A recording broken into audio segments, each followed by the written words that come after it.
I'm Denise and welcome back to Camping with Emmy. Welcome to part 3 of our primary bedroom makeover and reveal. I'm really excited to finally be coming down to the end of this project. Now to recap, in part 1, I painted the walls in the bedroom and the adjoining bathroom in a beautiful, calming, soothing green. Rick wanted green because it's his favorite color, so everything else was designed around green. I'm really happy with the way all of that turned out. And I also created a beautiful valance for the bathroom window out of this beautiful toile fabric. And I also steam cleaned the carpeting because unfortunately new carpet was not in the budget at this time. Now in part 2 of this makeover, I was able to create a king-size duvet cover and 2 pillow shams, 4 curtain panels, and 4 tie backs with this beautiful French toile fabric that I purchased on Amazon. Now I mentioned in part 1 that this whole set you can buy already pre-made on Amazon, the exact same thing, but it was a substantial amount of money and I could not afford it. And I was so surprised that I was actually able to find this exact fabric by the yard on Amazon, so I was able to create all of this myself for substantially less money. And at the end of this video, I will tell you how much money I saved by making all of this myself. Now in this episode, in part 3, I'm going to be making the bed crown.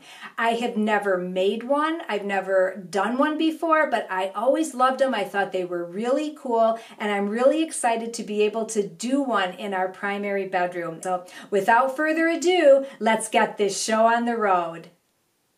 And now it is time for the bed crown. So I started searching online for a bed crown, and I looked on Amazon and Wayfair and Walmart's site, but everywhere I looked they wanted like $150 for these things, and that's just a little bit more, actually that's quite a bit more money than I wanted to spend for a bed crown. So I had to come up with a different solution. So what I decided to do is I purchased this beautiful wooden shelf on Amazon, and I thought it was really, really pretty.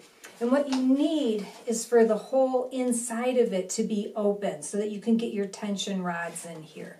So that's what we're going to do. We're going to hang this beautiful shelf.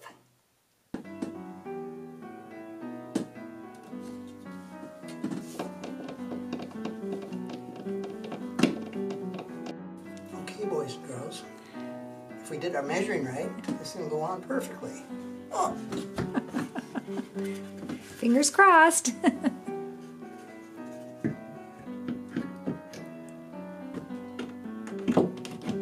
There, got it. Success. I will be making 4 curtain panels. So what I'm going to do is I'm going to take the curtains that I've had hanging in this room for the past 5 years, and I'm going to cut the netting off of the top of this, of all 4 panels, and this is going to be used in the bed crown.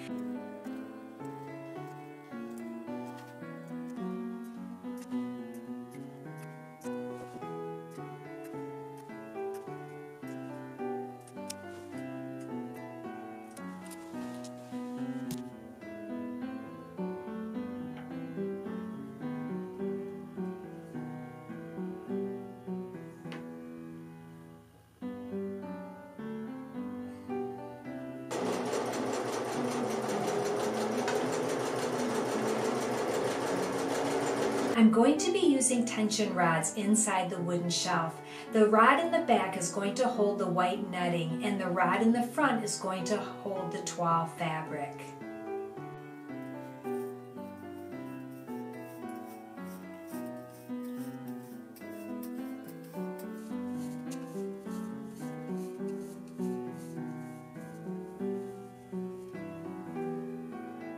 I have 3 panels of netting on my tension rod, and I think this will be enough. And I'm going to hang it up now and see how it looks.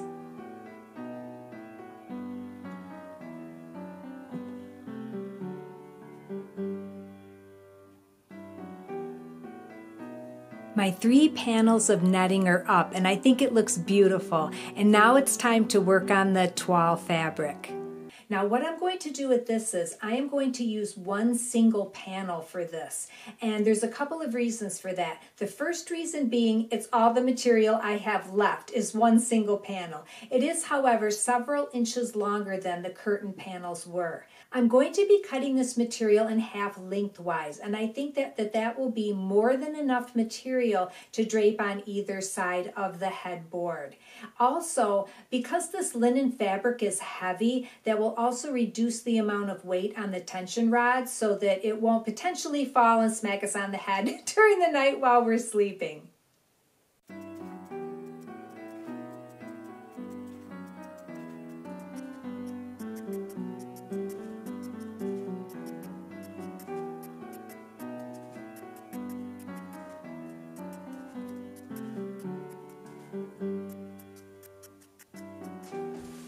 And just like I did with the duvet cover and the curtains and the pillow shams, I'm going to iron this before I pin it and sew it because this linen stretches. So I want to get this done first.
I've had the bed crown up for 24 hours and I've had a chance to look at the toile fabric on it. And initially what I did is I draped the remaining fabric over the headboard and then it falls all the way to the floor. However, I also wanted to see what it would look like tucked behind the headboard, which you see on the left. And I think that I like that look better. So I'm going to cut off the excess material because I won't need it. And I'm going to create some beautiful scarves to put over top of the nightstand tables out of the extra fabric. There, I think that looks much better.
I purchased 3 of these little side tables at Kmart about 10 years ago, and 2 of them I have used in the primary bedroom, and the 3rd one I used in the guest bedroom. And I also bought just a plain white sheet set from Kmart, and I made the skirts out of it, because that way I could have one big piece of material to go over it without seams. And what's nice about this is that it has a glass top that you can sit on top of it, and then it keeps your fabric nice and clean, and this is easy to wipe off.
Next, I'm going to be reupholstering the top of the cedar chest that I'm sitting on. And I purchased this beautiful green suede fabric from Joann's. And it was on sale for $13.99. And I think that's a pretty good price for suede.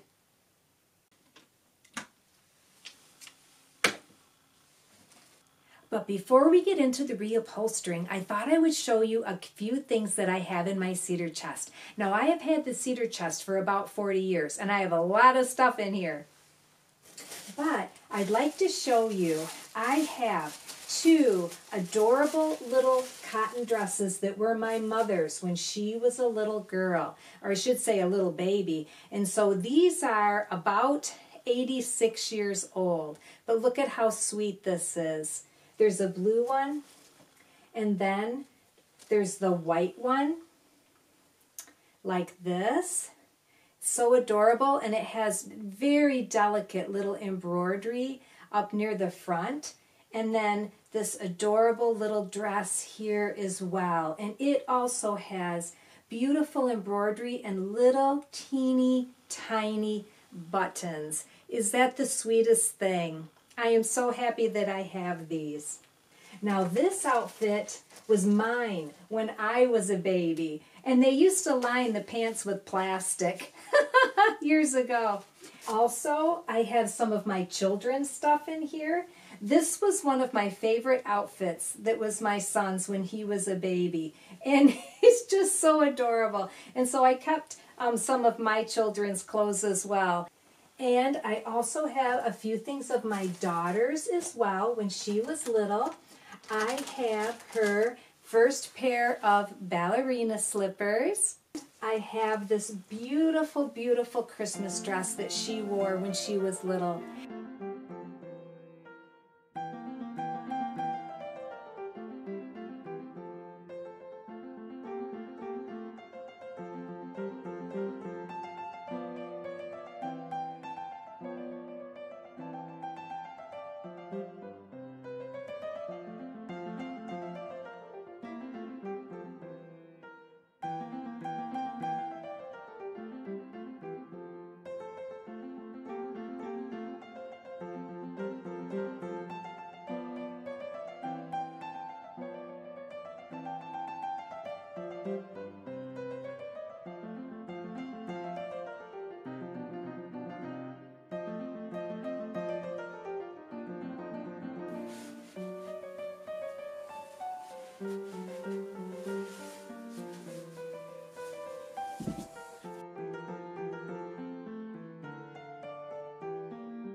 So this bad boy here was my Christmas present. I wanted my own trim nailer, and Rick has several of them actually, but they're really big and heavy, and they were too heavy for me. And so this is an 18 gauge nailer, and it's really lightweight, and so this works perfectly with this air compressor. Now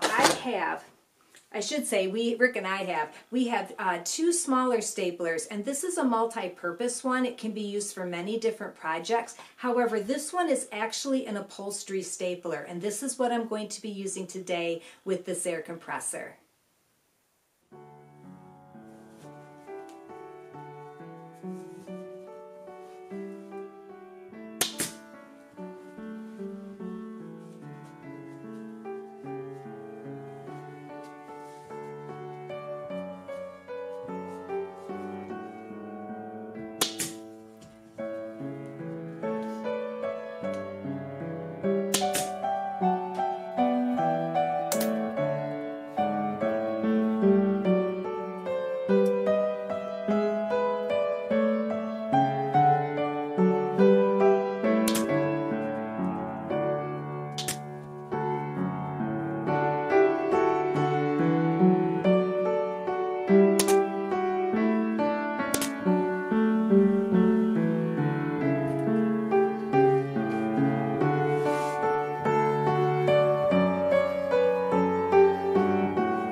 This is a portrait of my children, Mandy and Michael, who are now 39 and 36 years old, but I've always had this hanging in my bedroom. One of my favorite pieces of art is this print of Monet's The Poppy Field. I purchased this at a garage sale about 15 years ago, and it's always hung in our bedroom. My two Degas prints of the beautiful ballerinas, as well as the beautiful print above my chest, which is called Sleepy by Eva Hollier, were all purchased from my local thrift store. My inspiration piece, the toile wallpaper from my childhood home, is now framed on my wall. And, of course, this beautiful decoupage plaque that my grandmother made in 1973. I think it looks perfect in this bedroom. Printed toile fabric was originally produced in Ireland in the 18th century. The printed textile quickly became popular across France when under the reign of Marie Antoinette and King Louis XVI. German-born Christoph Philipp Oberkamp opened a factory in France, and he worked with designer Jean-Baptiste Huet, who designed several historical patterns of the cloth. The initial designs were single-color prints on a white background featuring pastoral scenes, vignettes, with people from the French countryside and references to European mythology. I am so very happy with the way that this bedroom makeover turned out. I love the soft green walls and the beautiful toile fabric and all of the artwork. It just all came together to make this such a beautiful, lovely, and inviting retreat. And now I'd like to talk about how much I saved by sewing all of this myself. So I've got my little note here. So to purchase the duvet cover, a king duvet cover, 2 pillow shams, and 4 curtain panels on Wayfair would have cost me $1,102. Now I will tell you right now, it's worth the price. This linen fabric is beautiful, and it was a lot of work to create this. So if you have the money to just order it on Wayfair, do it, because it's a beautiful set. I just didn't want to spend that much money. So on Amazon, I purchased by the yard. It was $21.50 a yard, the exact same fabric, and it cost me $559 to make the king duvet cover, the 2 pillow shams, and the 4 curtain panels, and that includes the price for shipping and taxes, and also the $44 that I spent for the duvet, for the bottom part of the duvet. That's all included. So it cost me a little less than half to make this myself. I also purchased a couple of extra yards of fabric to create the bed crown, and I had enough left over to make the valance in the bathroom and the 2 table skirts, as well as the 4 tie backs. In closing, I'd like to leave you all with a quote by Sarah Ban Breathnock. The world needs dreamers and the world needs doers, but above all, the world needs dreamers who do. So remember, be kind, be helpful, and be the change that you want to see in this world. Rick and I would like to thank you all so much for watching today's video, and we'll see you all soon. Bye-bye.